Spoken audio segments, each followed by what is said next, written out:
Wholesale मंडियों का rate 50 से 80 रुपए तक जा रहा है। 50 से 80 रुपए प्रति केजी का। हाँ, क्वालिटी के ऊपर है कि साइज क्या है उसका, कि नॉर्मली अगर 300 ग्राम का अमरूद है तो उसका रेट जा रहा है 45 के लगभग, और अगर 600 ग्राम का अमरूद है तो उसका रेट जा रहा है 80 के लगभग।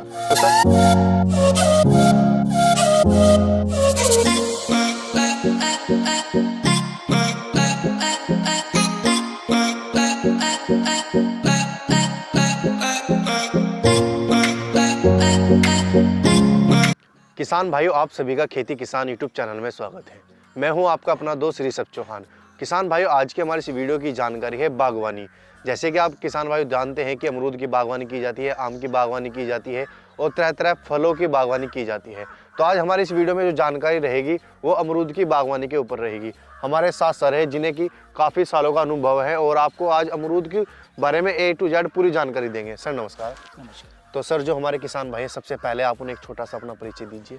मेरा नाम प्रज्ञा शेखर गुप्ता, मैं हरिद्वार जिले में ब्लॉक भगवानपुर के अंदर जी मेरा ये अमरूद का बाग है। इससे पहले भी हमारा अमरूद का बाग था जी। ये नया प्लांटेशन करी है हमने। इसको अभी 16 महीने का प्लांट है और हमारे पास 4 वैरायटी हैं यहाँ तो पर। सर, जैसे कि हम यहाँ पर देख रहे हैं, आपने काफ़ी बड़ा एरिया आपने यहाँ पर बागवानी में आप यूज़ कर रहे हैं और सभी में आपने अमरूद ही लगाया।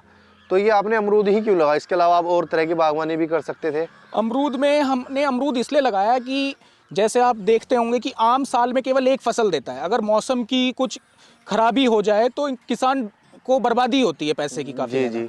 लेकिन अमरूद में हमारे पास साल में 3 फसलें लेने का ऑप्शन होता है, और जो हमारे पास वैरायटी है ये तो साल भर चलती हैं। तो इसमें हमारे पास ऑप्शन है कि हम मौसम की मार को झेल सकते हैं, कि नुकसान में नहीं जाएगा फार्मर। कि जब अगर कोई मौसम हमारा खराब भी हो गया तो हमें नेक्स्ट मौसम में हमें फल प्राप्त हो जाए। हाँ जी। यानी कि हमें कहीं ना कहीं से पैसा हमारे पास आता इनकम रहे। हमारी वेस्ट नहीं जाए, वो इनकम हमारे पास आ जाएगी। हमने जो इन्वेस्टमेंट करा है वो हमारा वेस्ट नहीं जाएगा। तो सर, जैसे कि आपका ये मॉडल है जो भी यहाँ पर ये अमरूद का जो बागवानी का मॉडल है, ये कौन सा मॉडल है अभी? ये हमारा अल्ट्रा हाई डेंसिटी पर है जी। रो टू रो हमारा 8 फीट है जी। और प्लांट टू प्लांट 6 फीट है। प्लांट टू प्लांट 6 फुट है और रो टू रू 8 फीट है। तो आपने ये नजदीक क्यों किया? आपने कारण क्या रहा इसका? जबकि जैसे मैंने CISH सेंट्रल इंस्टीट्यूट ऑफ सब ट्रॉपिकल हॉर्टिकल्चर लखनऊ की मैंने रिपोर्ट्स देखता था जी। तो उनका प्रोजेक्ट होता था मीडो फार्मिंग के ऊपर। जी। मीडो फार्मिंग, उन्होंने जो प्रोजेक्ट जो अपनी रिपोर्ट बनाई थी उसके अकॉर्डिंग वो रेफर करते थे 5 feet by 5 feet. 5 feet by 5 feet पे एक प्लांट लगाना चाहिए। हाँ जी। तो हमने वो देखा कि ये नई टेक्नोलॉजी हो सकता है कि हमारा इन्वेस्टमेंट कम ना हो, वो वेस्ट ना चला जाए। तो हमने हाई डेंसिटी और अल्ट्रा हाई डेंसिटी के बीच में करने की सोची। एक वो बनाई अपनी, मतलब हाँ, अपनी एक स्ट्रेटेजी बनाई जी। कि जिससे कि हमको थोड़ा सा बेनिफिट मिल सके। जी। तो सर, आपने जैसे कि अब यहाँ पर ये आपने लगाई है, तो ये कितने एरिया में आप कर रहे हैं बागवानी? ये हमारा अभी 2 एकड़ है। 2 एकड़ में हमारा पूरा गुआवा का प्लांटेशन है। जी। तो ये कौन सी वैरायटी आप इसमें आपने सेलेक्ट की है? हमारे पास 4 वैरायटी हैं। थाई सुपर, जी। Thai 5, Taiwan pink, Taiwan white. तो ये वैरायटी आपने लगाई, तो इनके जो प्लांट आपने खरीदा था, ये किस हिसाब से आपको प्लांट मिला था? ये हमें जब हमने खरीदा था तो हमें पड़ा था ये ट्रांसपोर्टेशन इंक्लूड करके सहारनपुर तक का 130 रुपए पर प्लांट। दूसरा सर, इसमें एक सवाल हो रहा है क्योंकि हर जगह क्या अमरूद की खेती या अमरूद की बागवानी की जा सकती है? इसके लिए किस प्रकार की मिट्टी का होना जरूरी है?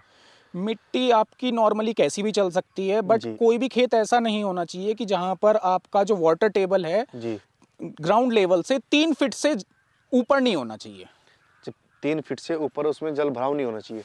नहीं, जैसे ग्राउंड लेवल है, अगर आप इसमें गड्ढा खोदते हैं जी, तो एक वाटर टेबल होती है, तो वो 3 फीट से नीचे ही नीचे होनी चाहिए, ऊपर नहीं होनी चाहिए। नीचे होनी चाहिए। हाँ जी।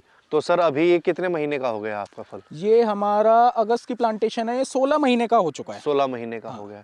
तो अभी तक आपने इसकी जो देख रेख में क्या क्या कार्य किए गए उसके बारे में बताइए। जैसे शुरुआत में तो कि नॉर्मली पौधा लगाने के बाद 1 हफ्ते तक कुछ भी नहीं, उसके बाद नॉर्मली निड़ाई गुड़ाई चलती है जी। और गोबर की खाद हो गई, ट्राइकोडर्मा जी, ये सब चीजें हम ऑर्गेनिक इसमें करते हैं। तो सर, इसके अलावा से स्प्रे करते हैं। इसके अलावा हम यहाँ पर देख रहे हैं आपका जो अमरूद के जितने भी पौधे हैं उनकी हमें कटिंग कहीं ना कहीं नजर आ रही है। उस हिसाब से ये मतलब क्या रहा इसकी, जैसे कि कटिंग आपने कर रखी है, ऐसा लग रहा है। अगर कटिंग नहीं करेंगे तो पेड़ आड़ा टेढ़ा भागेगा। आड़ा टेढ़ा भागने से क्या है कि किसी के ऊपर सनलाइट ज्यादा आएगी, किसी के ऊपर कम रहेगी, और दूसरा कि जब उस पर फल आएगा तो वो अपने लोड से उसकी ब्रांचेस सारी टूट जाएंगी जी। तो उसके लिए हमने सबसे पहले इसका क्राउन मैनेजमेंट के लिए हमने इसकी प्रूनिंग करी है। तो इसकी सारे से प्रूनिंग आपने कटिंग यानी इसलिए इसकी की जाती है। अच्छा, और दूसरा कि जी। जमीन से हमेशा 1.5 फीट या 2 फीट की ऊंचाई तक ब्रांचेस को नहीं लेना चाहिए। जी। कि शुरुआत में जैसे पौधा छोटा है तब तो आप प्रूनिंग ना करें उसकी जमीन से इतनी ऊंचाई पर, लेकिन जैसे बढ़ता है तो नीचे की ब्रांचेस को कट कर देना चाहिए, जिससे कि आपका जो पेस्ट कंट्रोल है वो अच्छा रहेगा। इसके अलावा सर जैसे कि हम यहाँ पर देख रहे हैं आपके इस पेड़ पर यहाँ पर काफ़ी छोटा है और फिर भी इस पर काफ़ी अच्छा अमरूद आ रहा है, तो ये जरा दिखाइए हमारे किसान भाइयों को। और ये कौन सी वैरायटी आपने ये इतने ताइवान पिंक है जी। और ये मतलब कि ताइवान पिंक पे इतनी जल्दी इस पे कैसे अमरूद आ गया? ये तो एक छोटा सा पेड़ है, मात्र 16 महीने का, इस पे अमरूद भी आप ले रहे हैं। ये नॉर्मली ये जितनी भी वैरायटी हैं ये सारी एग्जॉटिक वैरायटी हैं जी। इनमें क्या है कि आप प्लांट लगाएंगे आपको 2 महीने के अंदर ही आपकी फ्रूटिंग स्टार्ट हो जाएगी, बट मैं रेकमेंड करूंगा कि आप 1.5 साल से पहले या 2 साल से पहले फ्रूटिंग ना लें। खाने के पर्पज से आप अपने पर्सनल यूज़ के लिए ले सकते हैं, लेकिन कमर्शियल उस पर ना लें, तो उससे क्या है पौधे की ग्रोथ अच्छी होगी, क्राउन अच्छा बनेगा, जिससे कि आप एक बारी में ही ज़्यादा फ्रूटिंग ले पाएंगे। दूसरा सर जैसे कि आपने कि 1 एकड़ में अगर मैं प्लांटेशन की बात करूँ, आपने हाई डेंसिटी पे लगाया, तो इसमें आपके कितने प्लांट लग रहे हैं? 1 एकड़ में अगर देखा जाए तो अप्रॉक्स आपके 900 प्लांट्स आते हैं। तो इसके बाद सर जैसे कि आपने प्लांट लगा दिया, तो कितने महीनों बाद या कितने साल बाद इस पे आप फल लेना शुरू करेंगे? मैं रेकमेंड करूंगा कि आप 1.5 साल बाद फल लेना शुरू कर दें। जी। और एक पेड़ से हमें कितना फल इसमें प्राप्त हो जाएगा? शुरुआत के 1.5 साल के बाद जो शुरुआत का 1 साल होगा उसमें आपको पर प्लांट आपको मिनिमम से मिनिमम 10 किलो फल मिलेगा। मिनिमम। अगर इसके मार्केट रेट की बात करें, जैसे कि आपने 4 वैरायटी लगाई है, जी। ताइवान पिंक, वाइट ताइवान, तो अलग अलग वैरायटी लगाई है, कहीं ना कहीं क्या इनकी वैरायटी अलग होने के कारण इनके प्राइस में भी अंतर होता है? नहीं, प्राइस में ज़्यादा ऐसा कोई अंतर नहीं है, सेम प्राइस चलता है। जी।